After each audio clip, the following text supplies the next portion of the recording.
नमस्कार। आज हम गोता लगा रहे हैं इकोसिस्टम की दुनिया में। हाँ, इकोसिस्टम। नीट बायोलॉजी के लिए ये एक बेहद जरूरी चैप्टर है और हम कोशिश करेंगे कि इसके स्ट्रक्चर और फंक्शन को बिल्कुल आसानी से समझें। बिल्कुल। हमारी ये चर्चा एनसीईआरटी सोर्स मटेरियल पर आधारित रहेगी। इकोसिस्टम यानी प्रकृति की वो फंक्शनल यूनिट जहाँ सारे लिविंग ऑर्गेनिजम्स मतलब बायोटिक कंपोनेंट्स आपस में इंटरैक्ट करते हैं। हाँ, और साथ ही अपने फिजिकल एनवायरनमेंट यानी एबायोटिक कंपोनेंट्स के साथ भी इंटरैक्शन करते हैं। अच्छा। ये छोटा सा तालाब मतलब पॉन्ड भी हो सकता है या फिर एक विशाल जंगल फॉरेस्ट या समुद्र सी, मतलब कहीं भी। इनफैक्ट देखा जाए तो पूरी बायोस्फीयर हमारी पूरी पृथ्वी एक ग्लोबल इकोसिस्टम है जो सारे छोटे छोटे लोकल इकोसिस्टम से मिलकर बनी है। और हमारा मिशन इस चैप्टर के कोर कॉन्सेप्ट्स को इस तरह समझना कि नीट की तैयारी एकदम पक्की हो जाए। तो चलिए शुरू करते हैं। हाँ जी। Okay, let's unpack this. सबसे पहले बात करते हैं इकोसिस्टम के स्ट्रक्चर और फंक्शन की। ये बनता कैसे है? बिल्कुल।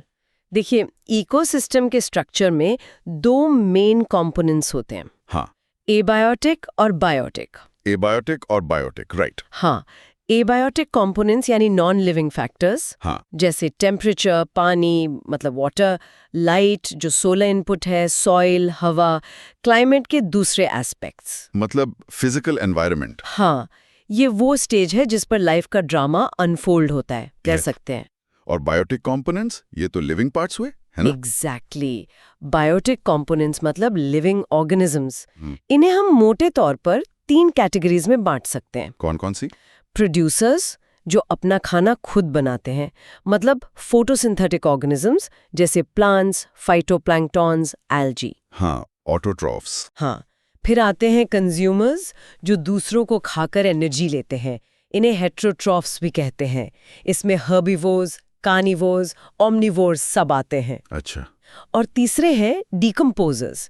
ये वो हैं जो डेड ऑर्गेनिक मैटर को ब्रेक डाउन करते हैं जैसे बैक्टीरिया और फंगाई। ये नेचर के रिसाइक्लर्स हैं। ओके। स्ट्रक्चर में एक और टर्म आता है, स्ट्रैटिफिकेशन।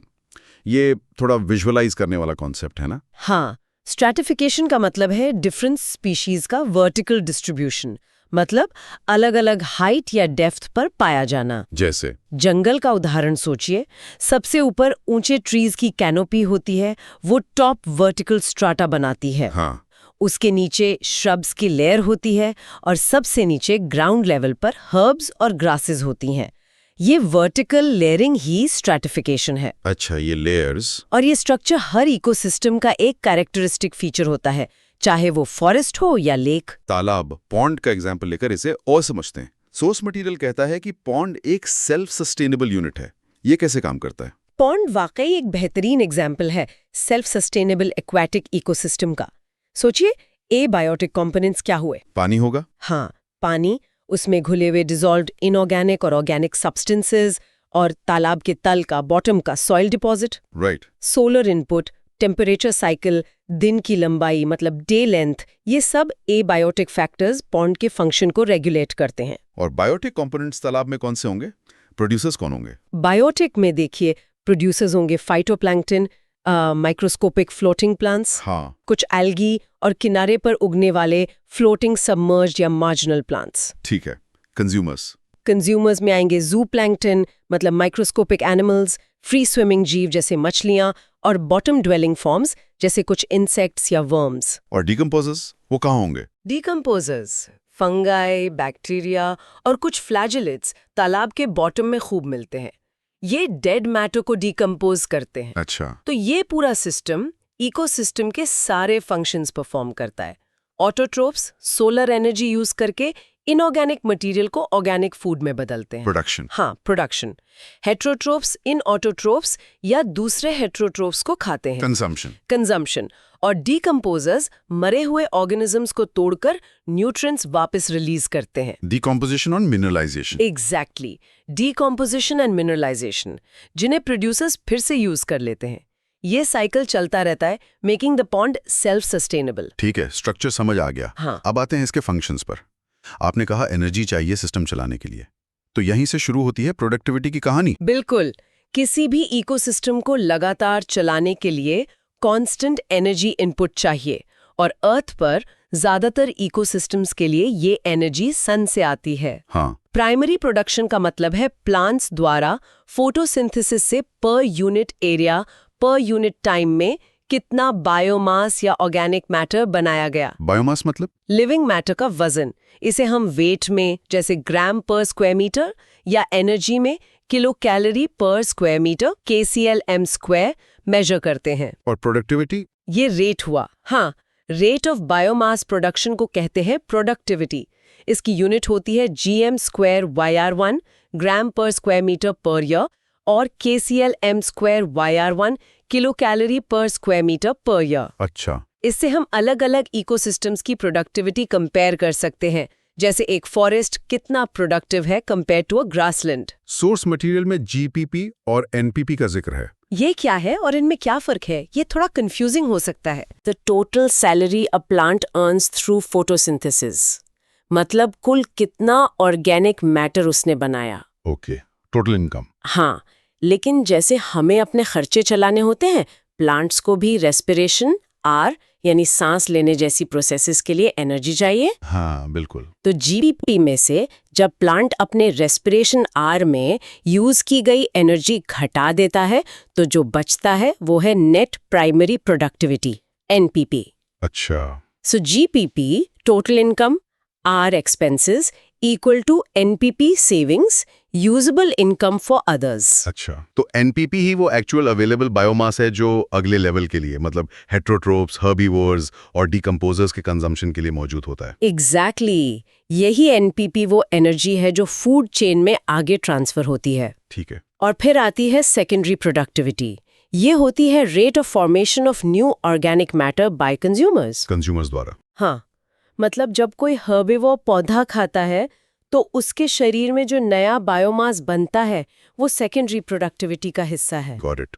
प्राइमरी प्रोडक्टिविटी कई चीज़ों पर डिपेंड करती है। कौन सी प्लांट स्पीशीज वहाँ उग रही हैं, एनवायरमेंटल फैक्टर्स कैसे हैं जैसे सनलाइट, टेम्परेचर, वाटर, न्यूट्रिएंट्स कितने अवेलेबल हैं सॉइल या वाटर में, और प्लांट्स की फोटोसिंथेटिक कैपेसिटी कितनी है। अगर पूरी पृथ्वी की बात करें तो ये प्रोडक्टिविटी कितनी है? सोर्स मटेरियल में एक इंटरेस्टिंग फिगर है ओशंस को लेकर। हाँ, ये काफी स्ट्राइकिंग है। पूरे बायोस्फीयर की एनुअल नेट प्राइमरी प्रोडक्टिविटी करीब 170 बिलियन टन्स ड्राई वेट में ऑर्गेनिक मैटर है। 170 बिलियन टन्स? हाँ, लेकिन इसमें ओशंस का कंट्रीब्यूशन सिर्फ 55 बिलियन टन्स है। सिर्फ 55? जबकि ओशंस तो अर्थ का 70% सरफेस एरिया कवर करते हैं। एग्जैक्टली। इससे पता चलता है कि लैंड पर प्रोडक्टिविटी पर यूनिट एरिया कहीं ज्यादा है। ये तो सोचने वाली बात है कि इतना बड़ा एरिया होने के बावजूद ओशंस की प्रोडक्टिविटी कम क्यों है? बिल्कुल, इसके पीछे कई कारण हो सकते हैं। ओशंस में गहराई तक लाइट पेनिट्रेट नहीं कर पाती तो फोटोसिंथेसिस लिमिटेड हो जाती है। हाँ, लाइट लिमिटेशन।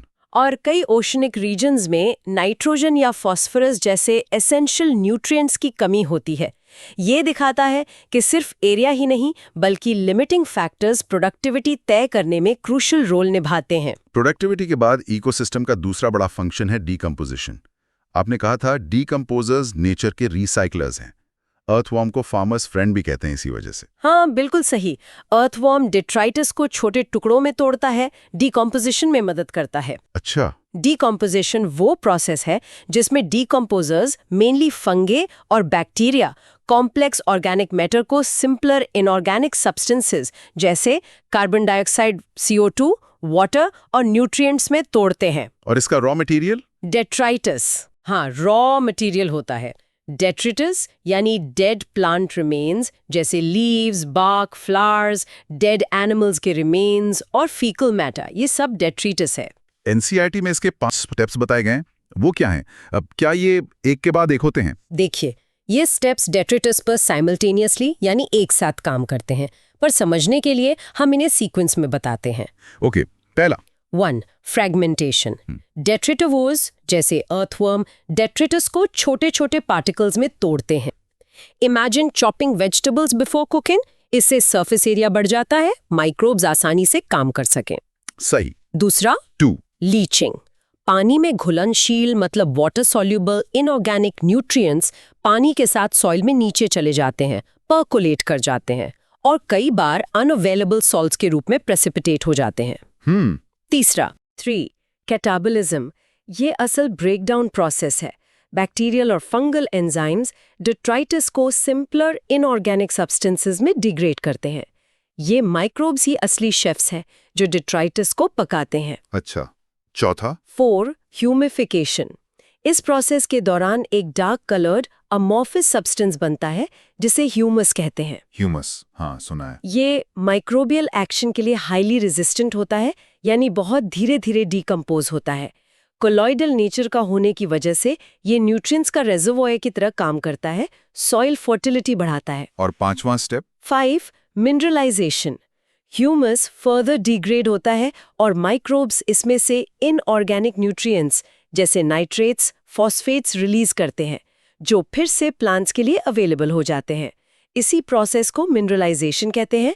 ये रिसाइकलिंग का फाइनल स्टेप है। और ये डिकम्पोजिशन तेज होगा या धीमा, ये किस बात पे डिपेंड करता है? 2 मेन फैक्टर्स हैं, केमिकल कॉम्पोजिशन ऑफ डिट्राइटिस और क्लाइमेटिक फैक्टर्स। कैसे?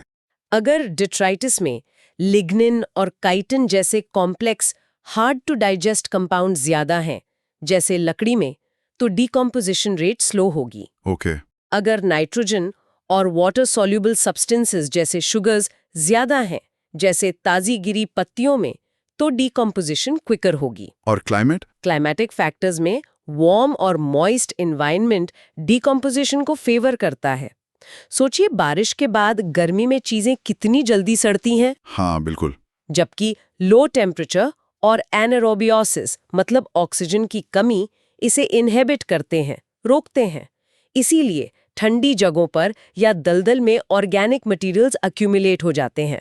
याद रखना जरूरी है कि डिकम्पोजिशन लार्जली एक ऑक्सीजन रिक्वायरिंग प्रोसेस है। यहीं पर डिकम्पोजर्स यानी सैप्रोफाइट्स का रोल आता है, जो इतने इंपॉर्टेंट है रिसाइकलिंग के लिए। बिल्कुल, ये अनसीन वर्कर्स इकोसिस्टम के लिए वाइटल है। न्यूट्रिएंट्स को लॉक होने से बचाते हैं और वापस सर्कुलेशन में लाते हैं। ठीक है, मैटर रिसाइकल हो गया। अब बात करते हैं एनर्जी फ्लो की।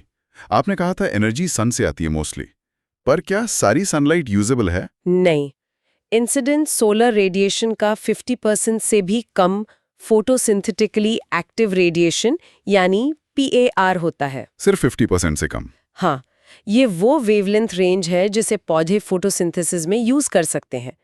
और इससे भी ज्यादा सरप्राइजिंग बात यह है कि प्लांट्स और फोटोसिंथेटिक बैक्टीरिया ऑटोट्रॉफ्स इस अवेलेबल PAR का सिर्फ 2 to 10% ही कैप्चर करके फूड एनर्जी में कन्वर्ट कर पाते हैं। Wow, only 2 to 10%?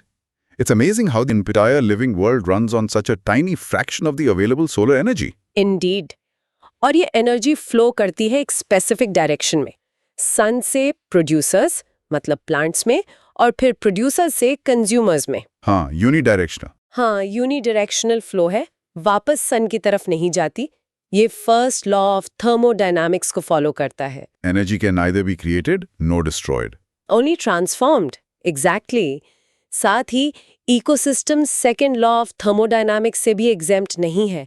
Energy transfer के हर स्टेप पर कुछ एनर्जी हीट के रूप में लॉस होती है, जिससे सिस्टम में डिसऑर्डरलीनेस, एंट्रोपी बढ़ती है। इसे काउंटरएक्ट करने के लिए कांस्टेंट एनर्जी सप्लाई चाहिए होती है सन से। प्रोड्यूसर्स तो हुए ग्रीन प्लांट्स या फाइटोप्लैंक्टन। कंज्यूमर्स कौन है और उनकी चेन कैसे बनती है? कंज्यूमर्स या हेटेरोट्रॉफ्स वो हैं जो प्रोड्यूसर्स पे डिपेंड करते हैं। जो सीधे प्लांट्स को खाते हैं वो प्राइमरी कंज्यूमर्स या हर्बीवोर्स कहलाते हैं। हाँ। जो हर्बीवोर्स को खाते हैं वो सेकेंडरी कंज्यूमर्स, इन्हें प्राइमरी कार्निवोर्स भी कह सकते हैं। अच्छा। और जो प्राइमरी कार्निवोर्स को खाते हैं वो टर्शरी कंज्यूमर्स मतलब सेकेंडरी कार्निवोर्स। एग्जाम्पल से समझाइए। इसे एक simple grazing food chain GFC से समझ सकते हैं, जैसे एक ladder. Grass producer, goat primary consumer herbivore, man secondary consumer carnivore. Energy is flowing up the ladder. ये तो हुई ग्रेजिंग फूड चेन। एक डिट्राइटिस फूड चेन भी होती है। हाँ, DFC शुरू होती है डेड ऑर्गेनिक मैटर से, मतलब डेट्राइटिस से। इसमें मेन प्लेयर्स होते हैं डीकम्पोजर्स, हेट्रोट्रॉफिक फंगाई, बैक्टीरिया, जिन्हें सैप्रोट्रूफ्स भी कहते हैं। सैप्रोट्रूफ्स। हाँ, ये डेड ऑर्गेनिक मैटर को डिग्रेड करके एनर्जी और न्यूट्रिएंट्स लेते हैं। डीकम्पोजर्स डाइजेस्टिव एंजाइम्स सीक्रीट करते हैं जो डेड वेस्ट मटेरियल्स को सिंपल इनऑर्गेनिक मटेरियल्स में ब्रेक डाउन करते हैं, जिन्हें फिर वो एब्जॉर्ब कर लेते हैं।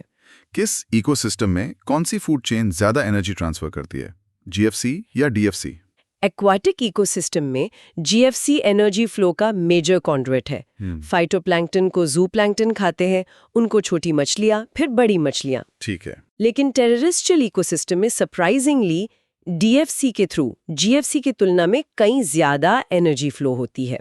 ज्यादा जमीन पर? हाँ, सोचिए जमीन पर कितना प्लांट मटेरियल जैसे लीव्स, वुड और एनिमल रिमेन्स मरते हैं। ये सब डिट्राइटस बनता है और डीएफसी को फ्यूल करता है।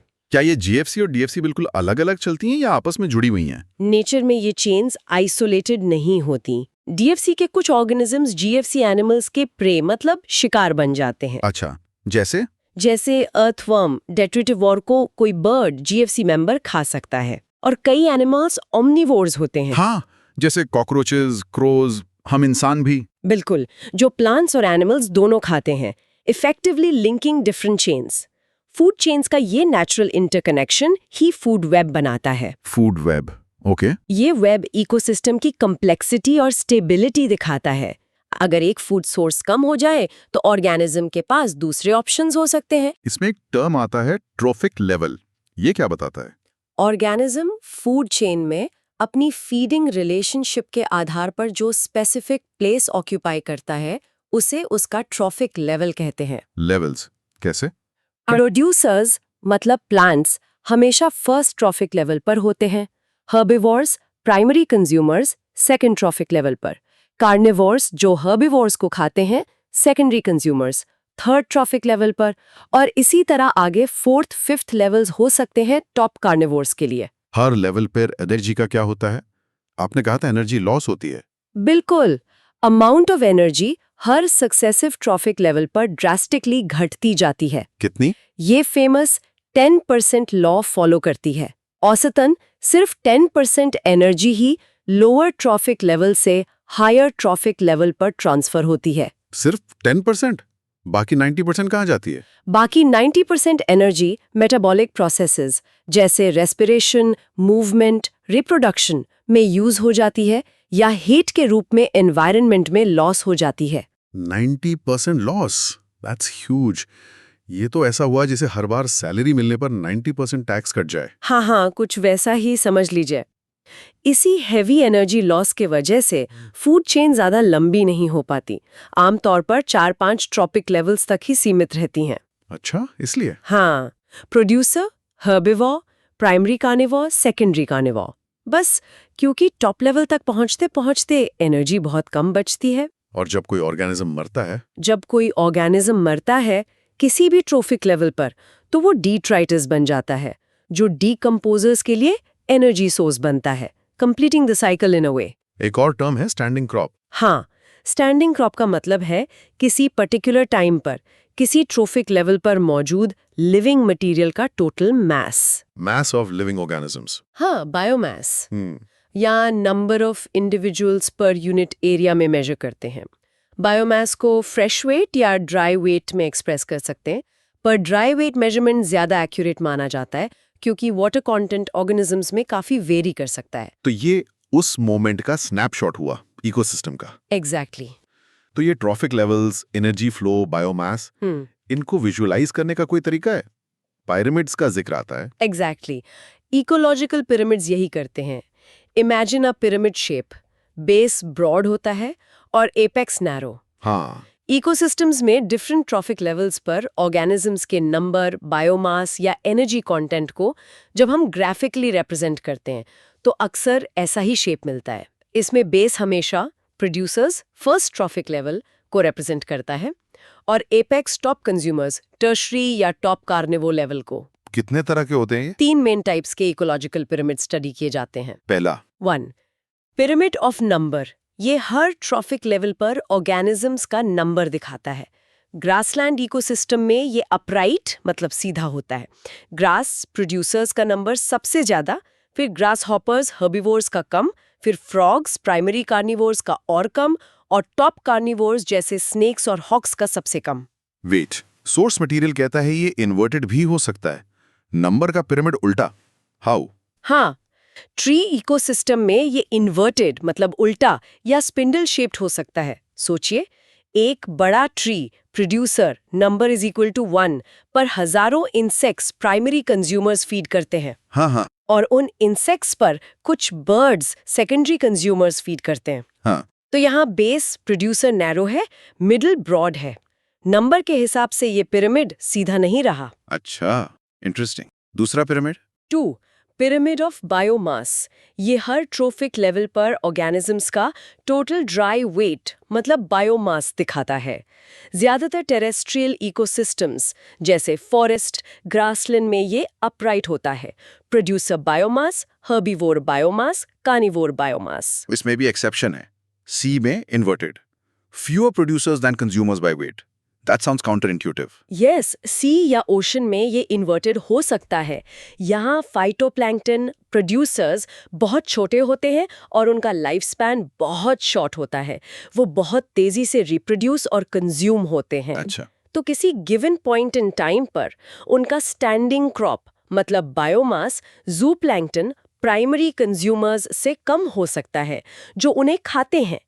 ज़ूप्लैंक्टन का बायोमास फिशेस से कम हो सकता है। टर्नओवर रेट इज की हियर। Wow, okay. तीसरा पिरामिड? 3. Pyramid of energy. ये हर ट्रॉफिक लेवल पर energy content per unit area per unit time दिखाता है। व्हाट्स फैसिनेटिंग हियर इज ये पिरामिड हमेशा अपराइट होता है, कभी इन्वर्टेड नहीं हो सकता। हमेशा सीधा क्यों? Because of the 10% law. Energy transfer में हर स्टेप पर सिग्निफिकेंट एनर्जी लॉस होती है हीट के रूप में। तो energy at a lower trophic level is always more than at a higher level. इसमें कोई एक्सेप्शन नहीं है। इन पिरामिड्स को याद रखने का कोई तरीका? नीट के लिए इम्पोर्टेंट है। बिल्कुल, आप NBE याद रख सकते हैं। Number, biomass, energy. NBE, okay. और की point, energy pyramid is always upright, number और ट्री और बायोमास C इन्वर्टेड हो सकते हैं। ये एक्सेप्शन जरूर याद रखें।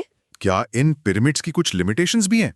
ये पूरी कहानी बताते हैं? नहीं, ये यूजफुल सिंप्लीफिकेशंस है, पर लिमिटेशंस है। जैसे? एक तो ये एक स्पीशीज को एक ही ट्रोफिक लेवल पर मानते हैं, जबकि रियलिटी में कई species multiple trophic levels occupy करती हैं। जैसे स्पैरो बीज खाए तो प्राइमरी कंज्यूमर, कीड़े खाए तो सेकेंडरी कंज्यूमर। फूड वेब्स की कॉम्प्लेक्सिटी शो नहीं करते।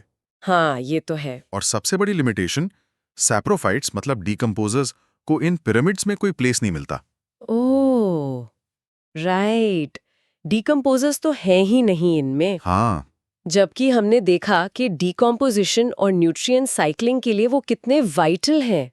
There huge biomass and role remain invisible in these pyramids. ये बात तो है। डीकंपोजर्स के बिना तो सिस्टम कोलैप्स कर जाएगा। ओके, ब्रीफली बात करते हैं इकोसिस्टम के टाइप्स की। इकोसिस्टम्स बहुत डाइवर्स हैं। मोटे तौर पर 2 कैटेगरीज हैं। टेरेस्ट्रियल मतलब जमीनी, जैसे फॉरेस्ट, ग्रासलैंड, डेजर्ट। हाँ, और एक्वेटिक मतलब पानी वाले, जैसे ponds, lakes, wetlands, rivers, estuaries जहां नदी समुद्र से मिलती हैं, और मरीन इकोसिस्टम्स। हाँ। और मैन मेड। इनके अलावा क्रॉप फील्ड्स और एक्वेरियम मैन मेड या आर्टिफिशियल इकोसिस्टम्स के एग्जाम्पल्स हैं। हर टाइप की अपने यूनिक एबायोटिक फैक्टर्स और कैरेक्टरिस्टिक फ्लोरा फौना होते हैं जो प्रोडक्टिविटी और एनर्जी फ्लो को इन्फ्लुएंस करते हैं। जैसे डेजर्ट में पानी की कमी। हाँ, और डीप सी में लाइट लिमिटेशन होती है। चलिए अब रैप अप करते हैं। नीट रिवीजन के लिए मेन पॉइंट्स क्विकली समराइज कर लेते हैं। जरूर। Ecosystem is equal to abiotic plus biotic components. Structure में स्ट्रैटिफिकेशन मतलब वर्टिकल लेयरिंग याद रखें। और की फंक्शंस, 4 मेन फंक्शंस हैं ना? हाँ, की फंक्शंस हैं productivity, GPP total photosynthesis, R respiration is equal to NPP available biomass. Secondary productivity consumers में होती है। ओके, दूसरा?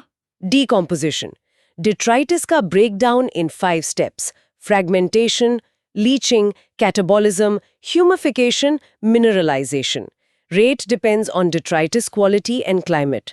Decomposers, saprophytes are key. तीसरा, Energy flow. Energy flow. Unidirectional, sun, producer, consumer. Follows 10% law.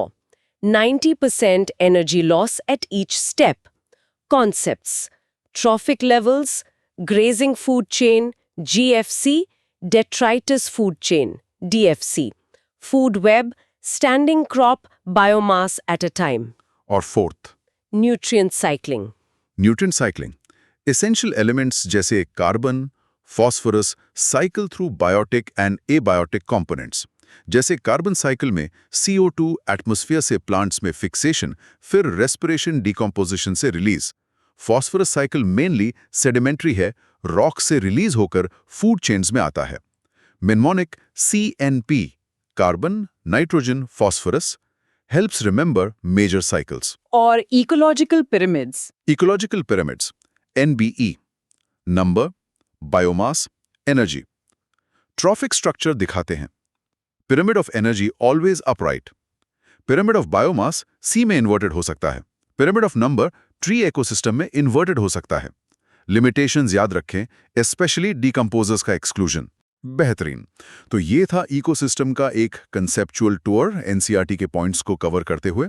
उम्मीद है नीट एस्पिरेंट्स के लिए ये डिस्कशन काफी हेल्पफुल रहा होगा. बिल्कुल.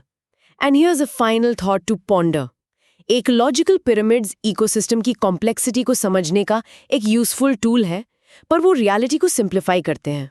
हाँ, ये simplification. This simplification, especially excluding the vital decomposers from the picture, raises an important question. क्या ये हमें इकोसिस्टम की ट्रू डायनामिक्स और हेल्थ समझने से रोकता है? उन अनसीन वर्कर्स, सैप्रोफाइट्स की इंपॉर्टेंस जो न्यूट्रिएंट साइक्लिंग चलाते हैं, पिरामिड्स में रिफ्लेक्टेड नहीं है.